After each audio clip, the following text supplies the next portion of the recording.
안녕하세요. 스포츠에라입니다. 사랑하는 구독자 및 처음 보신 분들, 고배당 당첨 인증합니다. 실력으로 보여드렸고 어디 누구보다 정확한 정보와 조합으로 매일 무료로 공유해드렸습니다. 스포츠는 매일 있습니다.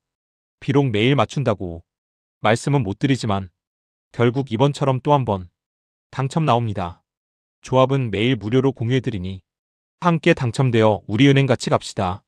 첫 번째 경기 아약스 대 벤피카 분석 시작해보겠습니다. 아약스는 홈에서 갈라타사라이에게 0-3으로 완패하며 챔피언스리그 사전 전패라는 극한의 위기 상황에 몰렸다. 빌드업 성공률 자체는 여전히 준수하지만 파이널 서드 진입과 하프스페이스 연결이 사실상 실종되며 결정력이 크게 떨어지고 있다. 특히 박스 안에서의 움직임과 마무리가 전혀 살아나지 못하면서 공격의 위협도 자체가 감소한 상태다. 수비 조직력은 더 심각하다. 라인 간격이 쉽게 무너지고 GK 실수까지 겹치면서 실점 패턴이 반복되고 있다. 심리적으로도 위축돼 있어 실점 후 급격히 흔들리며 경기를 잃어버리는 구간이 너무 길다. 조별리그 탈락이 사실상 확정적인 만큼 이번 경기에서마저 흔들린다면 리그마저 흔들릴 수 있는 부담스러운 상황이다. 벤피카 역시 레버쿠젠에 패하면서 사전 4패로 아약스와 함께 조 최하위권을 형성하고 있다. 경기 내용은 나쁘지 않고 찬스 생산도 잘 이루어지지만 계속해서 마무리에서 발목을 잡히며 원하는 결과를 가져오지 못하고 있다. 특히 수비에서의 단순 실수와 집중력 저하는 실점과 직결되고 있어 반드시 개선되어야 하는 문제다. 이번 경기에서는 도디 루케바키오가 발목 골절로 이탈하면서 측면 공격의 날카로움이 크게 약화될 전망이다. 그럼에도 중원 장악력은 아약스보다 우위에 있어 템포를 주도할 가능성은 충분하다. 라인 관리와 공중전에서도 상대보다 안정감을 보이는 만큼 원정이라도 승점을 노릴 수 있는 구조다. 두 팀 모두 4패팀이라는 상징성 때문에 최악의 팀을 피하기 위한 단두대 매치라는 성격이 강하다. 아약스가 홈에서 반등을 노리겠지만 전반적인 팀 밸런스가 무너져 있어 쉽게 회복되기 어려운 흐름이다. 반면 벤피카는 공격 자원 하나가 빠지긴 했지만 미드필드 주도권과 수비 안정감에서 상대보다 우위에 있다. 경기 양상은 벤피카가 점유를 바탕으로 차근히 틈을 노리고 아약스는 수비 흔들림이 계속 이어지는 구조가 유력하다. 경험치와 완성도에서 미세하게 앞선 벤피카가 중요한 순간 더 침착하게 기회를 살릴 것으로 보인다. 두 번째 경기 갈라타사라이 대 위니옹 SG 분석 시작해보겠습니다. 갈라타사라이는 아약스 원정에서 3형 대승을 거두며 조 2위 자리를 굳건히 지켰다.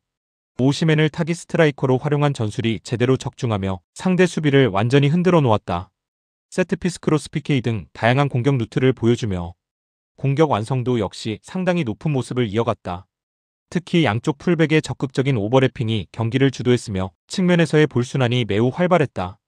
다만 과감한 공격 전개 특성상 뒷공간 노출은 피할 수 없는 부분이기에 균형 유지가 핵심이다. 이번 경기에서는 오시멘이 빠지지만 이카르디가 중심을 잡아주며 공격 흐름을 크게 잃지 않을 전망이다. 위니옹은 AT 마드리드 원정에서 1-3으로 패하며 초반 기세를 잃은 모습이다. 전반 15분까지의 공세는 날카로웠지만 상대가 정비한 뒤부터는 공격 전개가 완전히 끊기며 약팀의 모습을 보였다. 세트피스 득점을 만들었듯 갈라타사라이 상대로도 한 방을 기대할 여지는 있다. 하지만 압박이 강한 팀을 만나면 탈압박 실패가 반복되고 이후 경기 내내 주도권을 잃는 흐름이 문제가 되고 있다. 특히 후반 체력 저하와 집중력 붕괴가 반복되며 실점이 늘어나는 패턴도 우려 요소다. 강한 압박에 흔들리는 구조상 원정에서 안정적인 경기 운영을 보여주기에는 변수가 많다. 공격적인 색깔이 명확한 갈라타사라이가 홈에서 먼저 템포를 끌어올릴 가능성이 높다. 특히 측면 오버래핑과 하프스페이스 공략은 위니옹 수비가 가장 취약한 구간과 정확히 겹친다. 위니옹은 후반 들어 흔들리는 경향이 있어 갈라타사라이 입장에서는 시간 싸움에서도 유리한 흐름이다. 다만 위니옹도 세트피스에서는 꾸준히 위협을 만드는 만큼 몇 차례 경고성 장면은 나올 수 있다.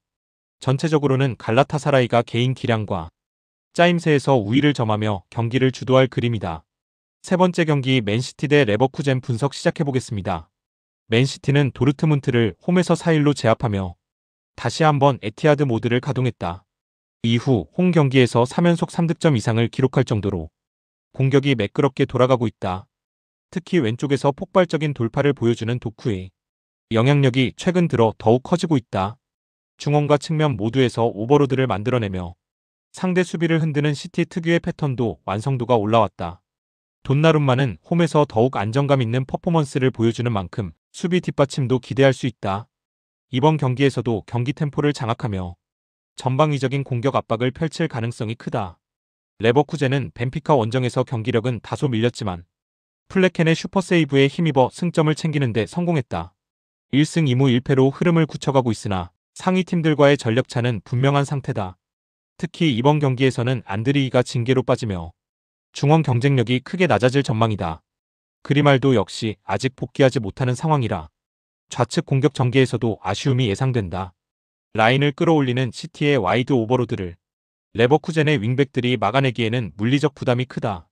플레켄이 다시 한번 경기를 떠받쳐주지 못한다면 버티기 어려운 매치업이다. 전략적으로 보나 전술적으로 보나 시티의 템포에 레버쿠젠이 적응하기는 쉽지 않다. 중원 싸움에서 균형이 무너질 경우 레버쿠젠의 수비 라인은 연쇄적으로 흔들릴 가능성이 크다. 반면 시티는 도쿠와 포든, 알바레스의 움직임으로 하프 스페이스 공략까지 완성도가 높아졌다. 레버쿠젠이 뉴캐슬전처럼 버티는 그림을 다시 만들려면 골키퍼의 슈퍼세이브가 필요하다.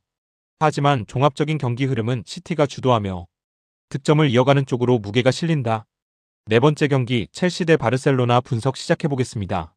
첼시는 카라바흐 원정에서 아쉬운 무승부를 기록하며 분위기를 완전히 끌어올리지 못했다. 특히 로테이션 전술이 흔들리며 수비 집중력 저하가 반복됐고 하토의 실수가 결정적 위기를 초래했다. 그래도 가르나초 델라 벤조로 이어지는 공격 삼각편대는 점점 안정감을 찾고 있다. 홈에서는 템포 조절이 잘 되고 점유율도 끌어올릴 수 있어 바르샤의 압박을 이겨낼 여지는 있다. 하지만 콜 파머가 결장하는 부분은 창의성 측면에서 큰 타격이다. 결국 수비 안정이 이번 경기의 성패를 좌우할 관건 포인트가 된다. 바르셀로나는 불의의 원정에서 3-3 무승부를 기록하며 수비 불안을 여실히 드러냈다. 공격에서는 레반도프스키가 돌아오며 한층 안정감을 찾았지만 7실점이라는 기록은 심각한 수준이다. 패스 템포와 전개는 살아있으나 상대 역습과 세트피스 상황에서 집중력이 급격히 흔들린다. 페드로와 가비의 부재는 빌드업 초반 안정감 부족으로 이어지고 있다. 그럼에도 하이프레스를 통해 빌드업을 강하게 압박하면 첼시의 실수를 유도할 수 있다는 장점이 있다. 제임스의 집중력과 첼시 수비라인의 흔들림은 바르셀로나가 노릴 수 있는 주요 타깃이다. 전개와 공격 완성도에서는 바르셀로나가 앞서지만 수비 안정감은 첼시가 조금 더 나은 편이다. 두 팀 모두 실수에서 쉽게 실점하는 패턴이 있어 경기 중 한두 번의 결정적 장면이 승부를 가를 수 있다. 첼시는 홈에서 점유율을 높이려 하겠지만 바르셀로나의 전방 압박에 빌드업이 흔들릴 위험이 있다. 반면 바르셀로나는 원정에서의 수비 흔들림이 해결되지 않았다면 실점 위험이 여전히 크다. 결과적으로 결정력 우위와 전술적 완성도에서 바르셀로나가 근소하게 앞살릴 가능성이 높다. 다섯 번째 경기 도르트문트 대 비아레알 분석 시작해보겠습니다.